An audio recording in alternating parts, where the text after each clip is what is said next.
Puluhan perwakilan relawan menyambangi kediaman Joko Widodo di Solo, Jawa Tengah. Salah satunya adalah Ketua Umum Jokowi Mania Andi Azwan yang bertemu Jokowi secara tertutup.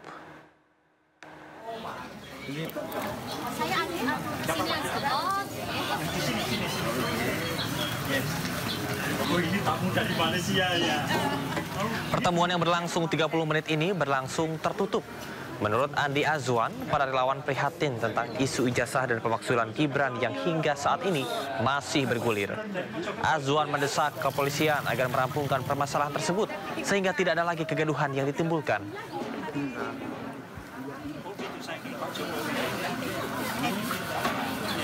Yang jelas ya, saya dengan beliau tidak membahas yang lain, cuma kita membahas bagaimana melaporkan juga lah teman-teman semua solid ya. Relawan Jokowi, relawan Prabowo Gibran itu sangat solid. Kita semua terpanggil ya secara organik lah, tidak diarahkan atau diorkestrasi oleh siapapun. Tapi kita berjuang karena hati nurani kita.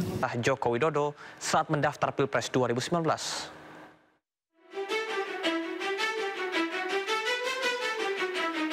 Roy Suryo CS temukan bukti baru terkait dugaan ijazah palsu Presiden ke-7 Joko Widodo. Temuan baru ini menguatkan hasil penelitian digital forensik yang menyimpulkan dugaan ijazah palsu Joko Widodo. Dokumen dari KPU dianggap sebagai objek yang sama dengan ijazah yang mereka teliti sebelumnya. Meskipun ini kami pertanyakan, ada beberapa kok ditutupi.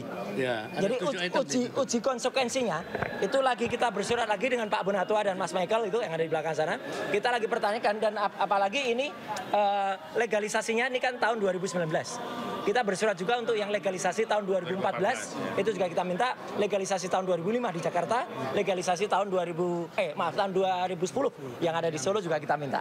Ini ya, ini juga kita lampirkan.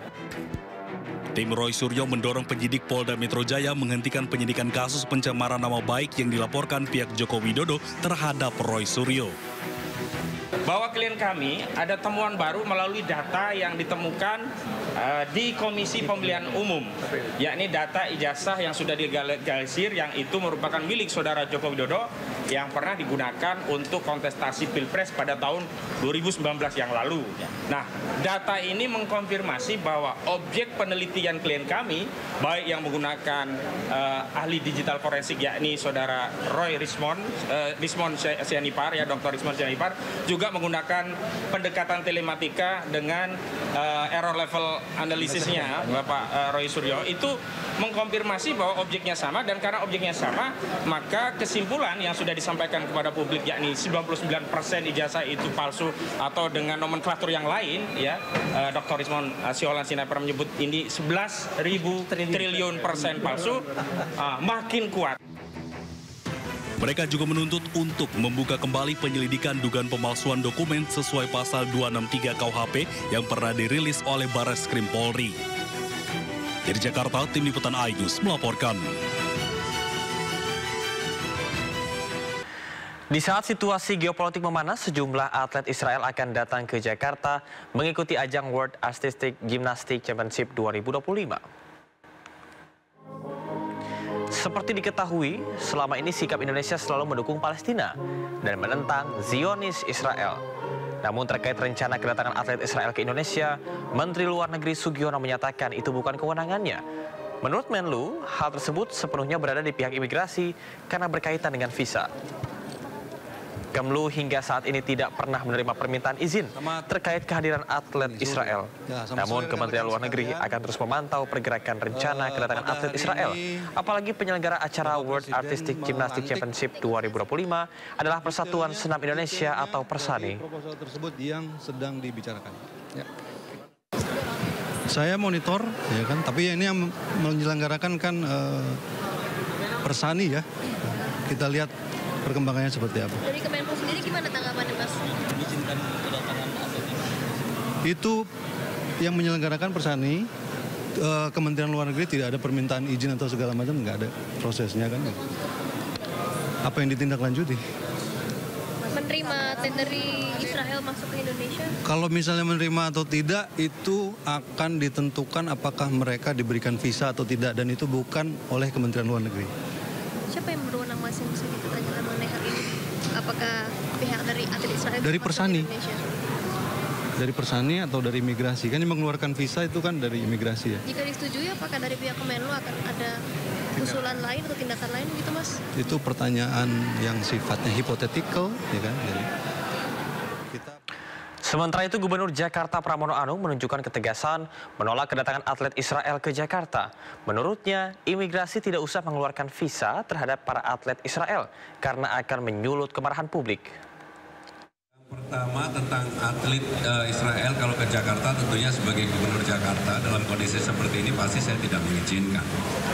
Dan yang paling prinsip saya juga berharap pemerintah dalam hal ini ataupun organisasi yang ingin mengundang harus berpikir 1000 kali. Dan kalau saya yang paling penting visanya nggak usah dikeluarin aja supaya nggak ke Jakarta. Karena nggak ada manfaatnya dalam kondisi seperti ini ada atlet, apalagi atlet gimnastik ya, itu bertanding di Jakarta dan pasti akan. Sebanyak 40 jenazah korban ambruknya bangunan musola Ponpes Al-Khozini, Jawa Timur telah teridentifikasi. 40 jenazah yang sudah teridentifikasi seluruhnya merupakan santri.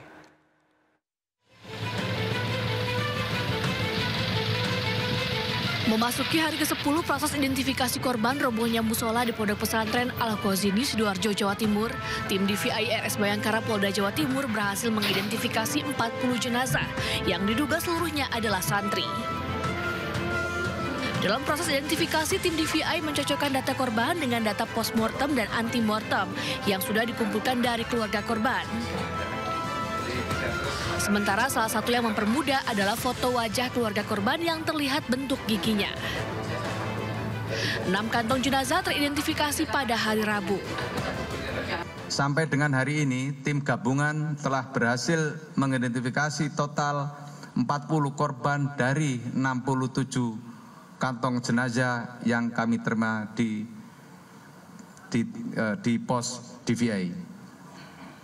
Saat ini proses operasi DVI masih berjalan dengan melakukan pendalaman antemortem dan postmortem. Hingga saat ini proses identifikasi korban masih terus berlangsung. Sementara Polda Jatim masih menyelidiki kasus ambruknya pesantren Al-Khozini. Dari Sidoarjo, Jawa Timur, Henry Aprila, Ade Supriyatna, iNews melaporkan. Pemirsa, informasi terbaru, identifikasi para korban santri hingga detik ini sudah 48 santri. Puluhan santri yang selamat dari tragedi ambruknya Ponpes Al-Khozini kondisinya terus membaik.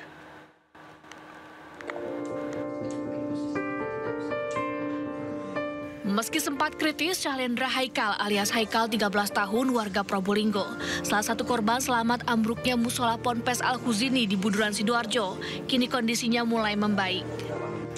Haikal merupakan korban selamat setelah 3 hari tertimbun reruntuhan dan kakinya harus diamputasi. Meski masih harus mendapat perhatian khusus karena kondisi mentalnya, namun kondisi kesehatan Haikal mulai membaik dibanding sebelumnya. Sementara itu, Bupati Probolinggo Muhammad Haris yang sempat mengunjungi Haikal di RSUD Notopuro, Sidoarjo mengatakan jika Pemkab Probolinggo akan menjamin pendidikan korban. Ya, kita memastikan kondisi psikologi anaknya bagus, memastikan kondisi kedepannya nanti seperti apa, karena memang diamputasi ya, ini ada yang dipotong, dan tentunya situasi tidak akan sama pada saat dia dalam keadaan utuh. Tidak hanya Haikal, kondisi Muhammad Maulana Safa yang selamat dari runtuhan kondisinya juga terus membaik. Ia masih menjalani pemulihan di rumahnya di kawasan Damarsi, Buduran, Sidoarjo setelah menjalani operasi di Rumah Sakit Delta Surya, Sidoarjo. Meski kondisi membaik, namun korban belum bisa diajak berkomunikasi maksimal karena masih merasakan sakit di kepalanya. Kapolresta Sidoarjo Kombes Pol Christian Tobing yang datang menjenguk korban menyerahkan bantuan santunan kepada orang tua dan akan membantu proses kontrol kesehatan korban ke rumah sakit. Sementara itu, keluarga korban Maulana Safa mengatakan tidak akan menuntut pihak pengelola pondok dan memilih mengikhlaskan musibah yang menimpa anaknya itu. Dari Sidoarjo, Jawa Timur, Pramono Putra, iNews melaporkan.